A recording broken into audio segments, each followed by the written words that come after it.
Okay, so get this. A true crime fan Yeah. in South Korea, like, actually committed murder, seemingly just to know what it felt like. Hmm. We're going deep on this case. Okay. Tung Yoo-jung, Yeah. 23 years old, Yeah. brutally killed her English tutor, Hannah. Right. You've given us some YouTube footage research on this case. Yeah. It's wild, trust me. It's fascinating because this case, it intersects with so many bigger issues. Oh, yeah. The pressures of Korean society, the Ah, whole hikikomori thing, the rise of that, right. and even the ethics of true crime consumption. Like, where is that line between fascination and action? It can get blurry. Totally. So before we get into, like, the psychology of it all, Sure. let's just lay out the facts. Okay. What happened to Hannah? Okay, so back in May 2023, Okay. Hannah was working through a tutoring app, Mm-hmm. and she got a request. Yeah. Seemed like it was from a mom wanting English lessons for her middle school daughter. Okay, pretty standard. Right? Seems pretty normal. Totally how these apps usually work. Yeah, except the student who showed up at Hannah's door was not a middle schooler. Oh, wow. It was 23-year-old Tung Yoo-jung, dressed in a thrifted school uniform, Oh, my gosh. armed with a knife. Wow. That's a level of premeditation. That's just bone-chilling. Yeah. But I guess if you're immersing yourself in all these true crime documentaries, you're probably picking up a few tips on how to cover your tracks. That's what's disturbing. You know, we often see true crime as a way to learn about the world's dangers, Mm-hmm. protect ourselves. Right. But in Yoo-jung's case, it seems like it might have done the opposite. Oh, wow. Desensitizing her to violence, even providing a blueprint. So we have Yoo-jung posing as a teenager to get access to Hannah. Right. What happened next? I know there's some pretty unsettling information about a taxi driver. The taxi driver's account is one of the eeriest parts of this story. Yeah. He unknowingly helped Yoo-jung dispose of the body. Oh, gosh. Twice. What? He picked her up once with a heavy suitcase and later with a backpack. Wow. Both times she seemed completely calm. Are you serious? Even cheerful. Hold on. So not only did she murder her tutor, Right. she dismembered the body, too. Mm-hmm. That takes the level of planning to a whole other level. It does. It's hard to even imagine the mental state someone would have to be in to do something like that. Yeah, and it gets even creepier. Oh, no. The taxi driver later told police that Yoo-jung was practically skipping as she walked into the park with the remains. Oh, my gosh. This complete detachment from the horror of her actions Yeah. is one of the things that makes this case so baffling. Yeah, and it's not just the taxi driver's account. Right. We've got the CCTV footage, too, right? Tons of it. You see Yoo-jung going about her day, Uh-huh. seemingly unfazed, like she didn't just commit this horrific crime. It's like something out of a psychological thriller. It really is. So let's dive into Yoo-jung's psychology a bit. Okay. What kind of person were we dealing with here? Was she always a loner? From what we can gather, Yoo-jung was essentially invisible in rehearsal circles. No close friends ignored by classmates. And even her family described her as distant Oh, wow. after graduating high school. Yeah. She spent 5 years claiming to study for a government exam that she wasn't qualified to take, 5 years. essentially shutting herself off from the outside world. That's a long time to be completely isolated. Was she like a hikikomori, those Japanese shut-ins we hear about? While there are definite parallels, Yoo-jung's case doesn't perfectly fit the hikikomori profile. Okay. Those individuals tend to be completely withdrawn, often refusing to leave their homes for years. Right. While Yoo-jung was isolated, she did venture out, and Mm. her crime required a level of planning and interaction that we don't typically see in hikikomori cases. So maybe not a textbook hikikomori, Right. but definitely a deeply isolated individual. And we know she was obsessed with true crime. Right. Could that have somehow filled a void in her life? Possibly. Provided some sort of twisted connection to the world? It's certainly a possibility. Her internet search history is full of deep dives into murder. Tips on disposing of bodies, countless true crime documentaries, Oh, gosh. and even searches related to the Korean film Helpless, Mm. where a character assumes a false identity just like she did. So he had this fascination with murder, the social isolation, Right. and then the crime itself. Mhm. But what was her motive? I mean, she confessed, didn't she? She did, and that's where things get even more complicated. Okay. Her confession was shockingly straightforward. Uh-huh. I just wanted to experience murder. Almost like she was checking something off her bucket list. Okay, but that's almost too simple, isn't it? It is. Like something out of a movie. Right. Was she being truthful, or was this another manipulation? a way to control the narrative. That's what investigators and experts are grappling with. Right. Some believe she's a pathological liar, carefully crafting a persona to manipulate those around her. Right. Others argue that her confession, however bizarre, might hold a grain of truth. That maybe she was so engrossed in the world of true crime that the line between fantasy and reality became blurred. Okay, so motive is murky. Yeah. But what about the consequences? How did this impact the people around Yu Jong, specifically her grandfather who raised her? Well, Hannah's family has understandably chosen to remain private, but we do know from the YouTube video that Yu Jong's grandfather was absolutely devastated. Oh, gosh. He was consumed by guilt, feeling that he had failed both his granddaughter and society by raising a killer. It's a tragic situation all around. You have the victim's family grieving an unimaginable loss. Of course. And then the perpetrator's family struggling with their own kind of grief and guilt. And then there's the public's reaction to consider. Oh, yeah, I bet. This case really sparked a lot of anger and fear in South Korea. Oh, yeah. A seemingly ordinary young woman commits a brutal murder, seemingly out of nowhere. It's enough to make anyone question their own safety. Did people start demanding answers? Changes something to prevent this from happening again? Absolutely. There was widespread outrage, particularly towards Yu Jong's apparent lack of remorse. Yeah. Reports from the prison indicated that she was adjusting well to life behind bars. Really? Eating well, sleeping soundly, which further fueled public anger. So not only did she commit this horrific crime, Right. but she also seemed completely unfazed by it. Yeah. That's disturbing. It is, and it's one of the reasons investigators ordered psychological evaluations, including psychopathy tests. Ah, so that's where the whole psychopath debate comes in. Right. But what exactly does it mean to be a psychopath? We hear the term thrown around a lot, Sure. but what are we really talking about here? You're right. The term psychopath is often used loosely.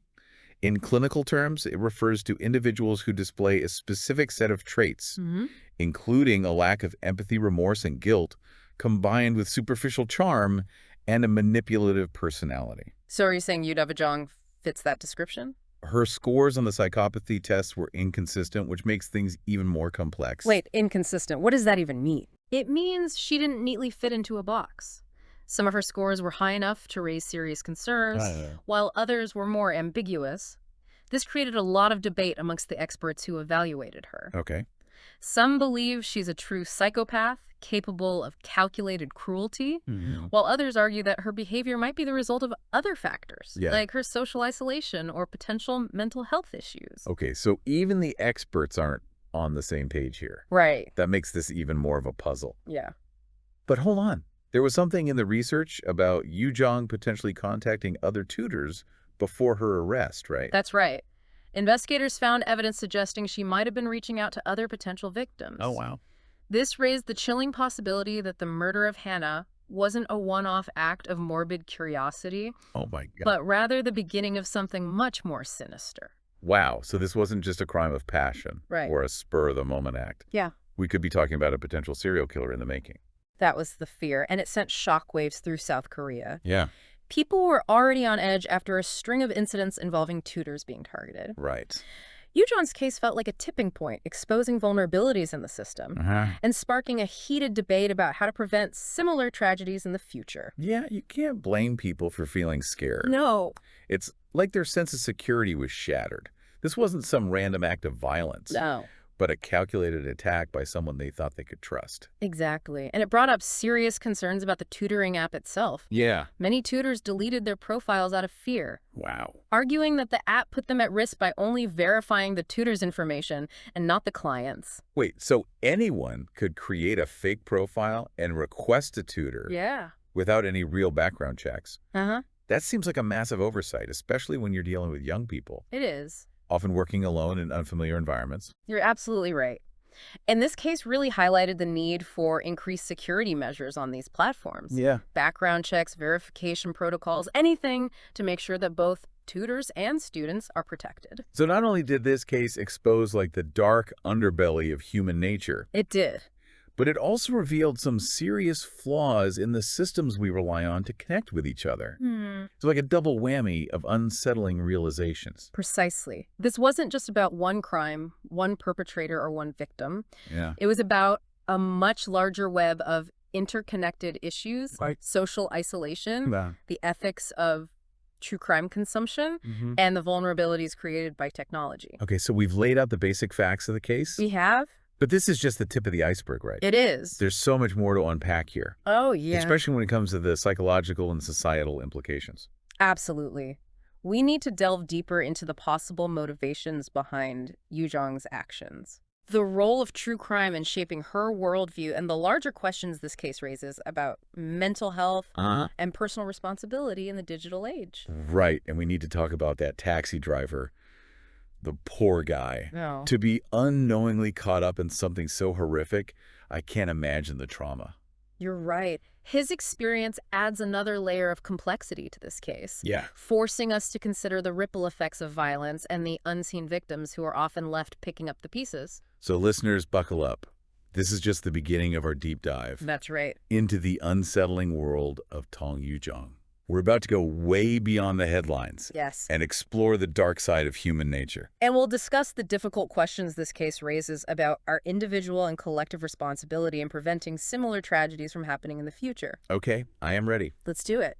It's hard to shake the feeling that taxi driver's experience is like a microcosm of this whole case. Yeah. Just an ordinary guy going about his job, totally blindsided by the darkness lurking beneath the surface. Right. It makes you wonder, how do we even begin to make sense of something like this? It's a question that haunts us all, isn't it? Yeah. How do we reconcile the seemingly ordinary with the potential for extraordinary evil? And in this case, it's even more complex because we have this added layer of Yu Zhang's obsession with true crime. Right. It's like this case forces us to confront the uncomfortable possibility that something we often see as entertainment, true crime documentaries, podcasts, books, could actually be a contributing factor to violence.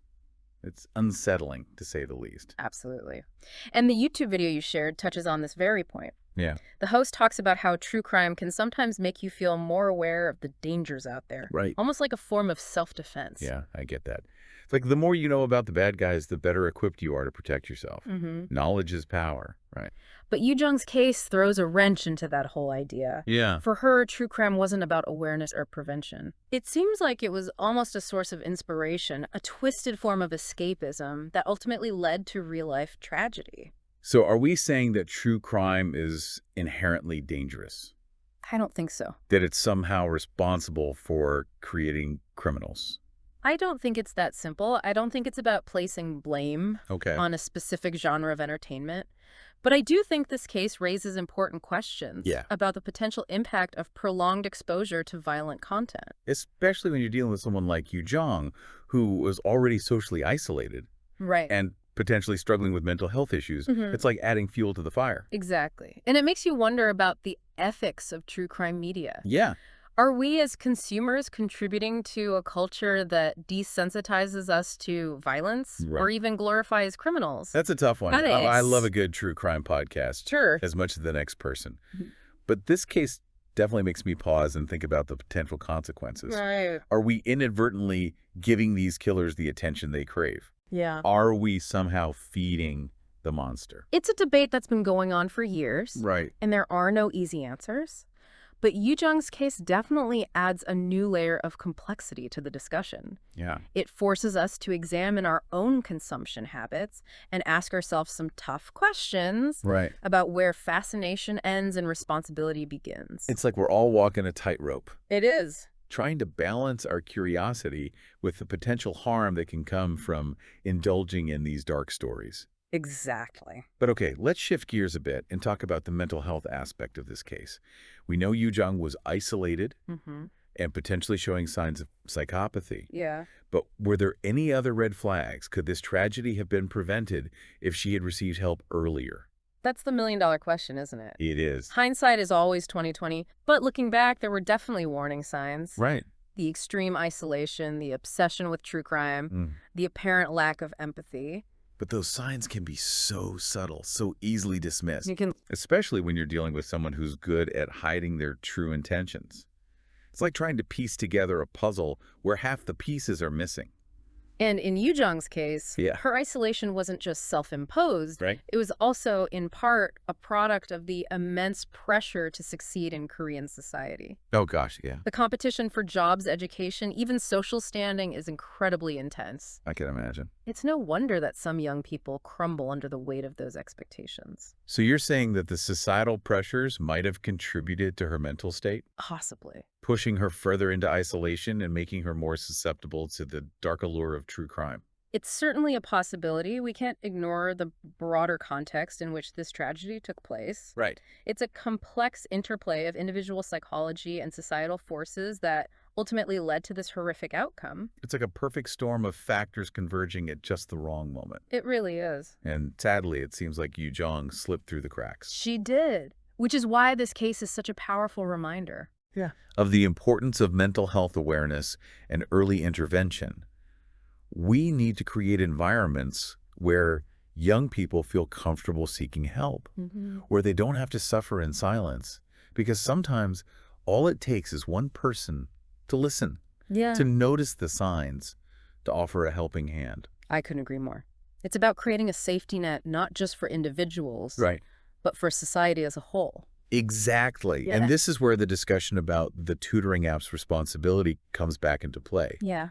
Could they have done more to protect their tutors? Right. Should there have been more stringent verification procedures in place? I mean, we already touched on this, but it's worth repeating. It is. It's shocking that a platform connecting vulnerable young adults with strangers didn't have better safety measures in place. Yeah. It's like they were setting their tutors up for potential harm. It was a major oversight, and one that hopefully will be addressed in the wake of this tragedy. Yeah. Because it's not just about preventing future crimes. It's also about creating a culture of accountability and responsibility within these online platforms. Right. Because technology is connecting us in ways we never could have imagined. It is. But it's also creating new vulnerabilities, new risks that we're only beginning to understand. And it's forcing us to rethink our approach to safety and security in the digital age. Yeah. It's not enough to just assume that these platforms are safe. Right. We need to be proactive to demand better protections for both users and providers. It's like we're all pioneers in this new frontier. It is. Trying to navigate uncharted territory. And cases like Yu Jong's serve as stark reminders of the potential dangers lurking in the shadows. And the importance of having these difficult conversations, of shining a light on the dark corners of our digital world so that we can create a safer and more responsible online environment for everyone. Well said. So we've talked about Yu Jong's psychology, the societal pressures, the ethical dilemmas of true crime, and the role of technology in this case. But I keep coming back to the human element, the sheer tragedy of it all. Yes, it's easy to get lost in the analysis, but we must never forget that at the heart of this case is a young woman Right. who lost her life in a senseless act of violence, and a family that's left to pick up the pieces. And on the other side, you have Yu Jong's grandfather Of course. wrestling with the unimaginable grief of losing his granddaughter to the justice system, Right. to the darkness that consumed her. It's a reminder that the ripple effects of violence extend far beyond the immediate victim and perpetrator. Entire families, communities, even societies are forever changed by these acts. And it leaves us with a profound sense of unease. It does. A feeling that the world is perhaps a bit more fragile, a bit more unpredictable than we'd like to believe. But amidst the tragedy, there's also a glimmer of hope. Because by confronting these uncomfortable truths, Yeah. by engaging in these difficult conversations, we're taking a step towards creating a world where such horrors are less likely to occur. It's about learning from the past, understanding the complex interplay of factors that lead to violence, Right. and working together to build a safer and more compassionate future. And recognizing that each of us has a role to play in that process. Yes. Whether it's advocating for mental health awareness, demanding greater accountability from online platforms, or simply being more mindful of our own consumption habits, we can all contribute to creating a world where tragedies like this one become less frequent. This case has really been a roller coaster of emotions and information. It has. We've covered a lot of ground, but I think it's time to start wrapping things up. Yes, I think we've provided a lot for our listener to consider. Yeah. But before we conclude, I'd like to circle back to Yu Jong's state of mind, Okay. especially in the aftermath of the crime. You mean her apparent lack of remorse? Her reported ease of adjustment to prison life? Yes. It's definitely one of the most disturbing aspects of this whole case. It is. I mean, is it even possible to comprehend such a level of detachment? It challenges our fundamental understanding of human nature, doesn't it? It does. We want to believe that everyone has a conscience, that even the most hardened criminals feel some level of guilt or regret. But what if that's not the case? What if someone can commit a horrific act and feel absolutely nothing? It's a terrifying thought. It is, and it raises questions about the limits of our justice system. Oh, yeah. Can we truly rehabilitate someone who seemingly lacks the capacity for remorse? Right. Or are we simply warehousing individuals who pose a danger to society? And what about the public's need for justice? Right. Is it even possible to achieve closure when the perpetrator shows no signs of understanding the gravity of their actions? These are questions that will likely continue to be debated for years to come. Yeah. There are no easy answers, no simple solutions. Right. But by grappling with these uncomfortable truths, we can hopefully start to create a more nuanced and effective approach to criminal justice. One that takes into account not just the crime itself, Right. but the underlying psychological and societal factors that contribute to these acts of violence. And that prioritizes not only punishment, but also rehabilitation and the prevention of future tragedies. So listeners, as we wrap up this deep dive, Yes. we want to leave you with a final thought to ponder. This case has shown us that the line between fascination and action can become dangerously blurred. It's forced us to confront the dark side of human nature and the uncomfortable reality that evil can lurk in the most unexpected places. But it's also shown us the power of knowledge, the importance of understanding the complexities of these issues, so that we can work together to create a safer and more compassionate world. We've explored a lot of dark territory today, but we hope that by shining a light on these difficult topics, we can help spark a dialogue, a movement towards greater understanding and prevention. It feels like we've just barely scratched the surface. I know, right? Even after all this discussion. It's true. This case is like a tangled web with threads connecting individual psychology and societal pressures, technological vulnerabilities, the ethics of our own consumption habits. Yeah. It's a case that will likely be studied and debated for years to come. And I think that's what makes it so compelling, so unsettling. It is. Because it's not just a story about a crime. Right. It's a reflection of like our own anxieties, our own fascination with the dark side of human nature. Absolutely. And it forces us to confront some uncomfortable truths about ourselves, about the world we live in. Like the fact that anyone, even someone who seems perfectly ordinary, is capable of extraordinary acts of cruelty. Yes. Or the realization that our own fascination with true crime might be contributing to a culture that desensitizes us to violence, or even worse, inspires it. It's a lot to process, for sure. Yeah. But I think it's important to have these conversations to try to make sense of the senseless. I agree, because by understanding the complexities of these issues, we can start to develop strategies for prevention, for creating a world where these tragedies are less likely to occur. So let's shift gears a bit and talk about those strategies. What can we do as individuals, as a society, to prevent something like this from happening again? Well, first and foremost, we need to prioritize mental health. We need to create environments where young people feel safe, seeking help, where they don't have to suffer in silence. And that means breaking down the stigma surrounding mental illness. Yes. Providing access to affordable and quality care. And fostering a culture of empathy and understanding. Exactly. It's about creating a safety net, a support system that catches people before they fall through the cracks.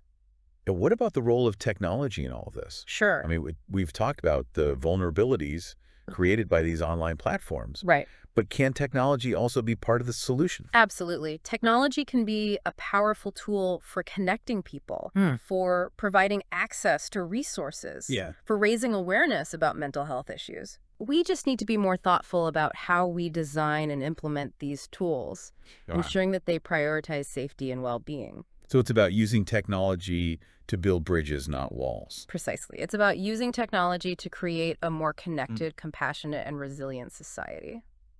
What about the true crime phenomenon itself? Yeah. Is there a way to engage with these stories responsibly without contributing to the potential harm? I think it's about being mindful of our consumption habits. Asking ourselves why we're drawn to these stories and we're hoping to gain from them. And being aware of the potential impact both on ourselves and on society as a whole. Exactly. It's about finding a balance between curiosity and responsibility. So it sounds like there's no easy fix, no magic bullet. It's about a multifaceted approach addressing the issue from multiple angles. That's right. It's about individual actions, societal shifts, and technological innovations all working together to create a safer and more compassionate world. Well, this deep dive has definitely given us a lot to think about. It has. It's been a journey into the dark heart of human nature, It has.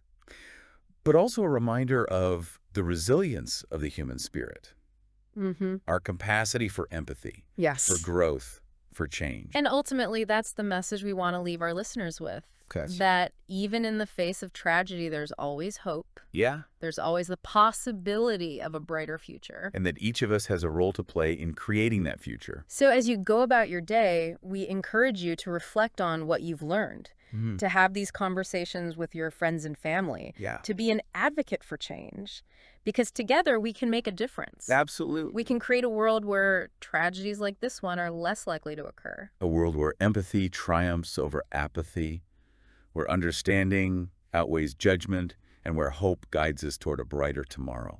That's a beautiful thought. And on that note, we'll leave you to ponder these ideas. Until next time, stay curious, stay engaged, and stay hopeful.